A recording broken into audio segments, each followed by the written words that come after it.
नमस्कार दर्शकों, मैं विशाल सिंह और आप देख रहे हैं वीटीवी न्यूज। खबर सीतापुर के बिस्वा कोतवाली क्षेत्र से है, जहां पर किसी विवाद को लेकर के दो पक्षों में मारपीट हुआ है और एक व्यक्ति को दर्दनाक तरीके से पीटा भी गया। दरअसल आपको बता दें कि उस व्यक्ति का अस्पताल में इलाज चल रहा है और आपको बता दें कि ये मामला दो पक्षों में विवाद का है, जहां पर किसी बात को लेकर ये मारपीट हुई है। मामले की जानकारी के लिए फोन लाइन पर हम सीधे जुड़ेंगे वीटीवी के संवाददाता सुतोष अवस्थी जी के पास। आशुतोष जी, सीतापुर के बिस्वा कोतवाली क्षेत्र में ये मामला हुआ है, जहां पर पिटाई हुई है एक व्यक्ति की। क्या कुछ जानकारी है आपके पास और कहां का मामला है?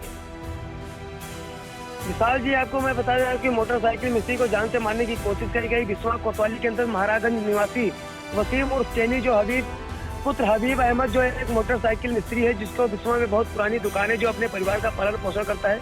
वहीं पर विपक्षी मोहम्मद आदिल नवाज पुत्र इस्माइल निवासी सवाई टोला जो चैनी की दुकान पर गया और कामिल पुत्र कलीम को अपनी दुकान पर काम करने से हटाने को कहा और धमकी दी, अगर दुकान से नहीं हटाए तो यह दुकान हटवा देंगे। और उसके कुछ देर बाद मोहम्मद आदिल नवाज उसके घर पर जाकर के भद्दी गालियां देने लगा। वहीं पर महिलाएं निकली और पूछने लगी, गाली क्यों दे रहे हो?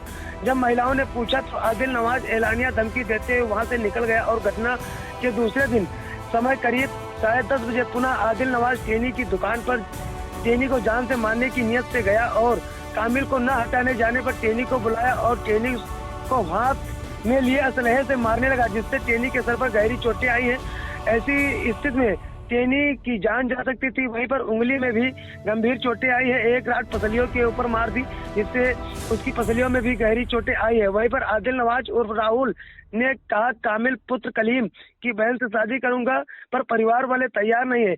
और यह भी बताया कि पहले कामिल की बहन को घर से भगा चुका हूं और मेरे फोन में कामिल की बहन की वीडियो भी है, जिसके वायरल करने की धमकी को लेकर के बिस्वा कोतवाली को तहरीर दी गई है। घायल चैनी को सीएससी बिस्वा मेडिकल के लिए भेजा गया है। फिलहाल आपको बता दें कि सीतापुर के बिस्वा कोतवाली क्षेत्र के महाराजागंज कस्बा में जो वसीम अहमद है, उनकी मोटरसाइकिल की मैकेनिकल की दुकान है, जहां पर एक व्यक्ति काम करता है, जिसको हटाने को लेकर एक व्यक्ति आता है और दिन दहाड़े इस वारदात को अंजाम देकर चला जाता है, जो सीतापुर में पुलिसिंग व्यवस्था पर भी सवाल खड़े कर रहा है कि एक व्यक्ति दिन दहाड़े आकर इस तरह से मारपीट करके एक व्यक्ति को लहूलुहान करके चला जाता है। फिलहाल आपको बता दें कि मामले के बाद से वहां पर हंगामा मचा हुआ है और बिस्वा कोतवाली नगर क्षेत्र में इस घटना को लेकर लोग तरह तरह की बातें भी कर रहे हैं। फिलहाल इस पूरी घटना को लेकर के जो पीड़ित है वसीम अहमद, उन्होंने वीटीवी न्यूज से क्या कुछ कहा है वो भी हम आपको सुनाते हैं।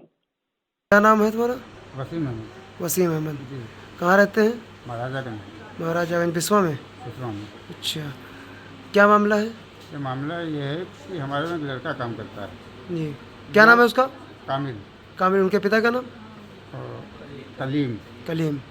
वो कल आया, उससे कहने लगा कि इनको हटा दो। जी। तो हमने कहा, आप बताएं क्यों हटा दें, कोई बात होगी आप बताएं, तो हमसे क्यों हटा दें, आप ये बताएंगे। तो कहा नहीं हटा दो, तो हम क्यों हटा दें? जैसे कहा कि नहीं हटाओगे तो हम दुकान तुम्हारी फूंक देंगे। तो हमने कहा भैया फूंक देना, कि वापस आकर भैया फूंक देना जो है। बस ये चला गया। वहाँ से आया घर पे दो गाली बकती आके, फिर चला गया, फिर 2 बार घर पे गाली बकती आके। सुबह हुआ, हमने रात में एप्लीकेशन एक दी थाने में जी।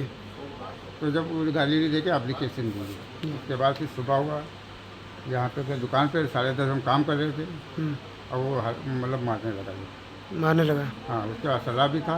रॉड से हमारी बीमारी देखो, ये हड्डी पिक्चर है, हड्डी निकल आई है जी, ये है पसी टूटी है, ये चलते हैं कई जगह जो है, बहुत चीज़ें काफ़ी चीज़ है।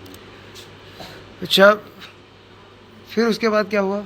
आपने कोई तहरीर दी? नहीं, कोतवाली को? हाँ, कोतवाली को हमने FIR की। अच्छा, कोतवाली की तरफ से क्या बताया गया? वो अभी कुछ नहीं बताया है जी। हाँ, मेडिकल की रिपोर्ट? मेडिकल रिपोर्ट भी हमने लगा दी, मेडिकल वो सीतापुर रेफर किए। अच्छा, सीतापुर को लिए रेफर किए गए? जी।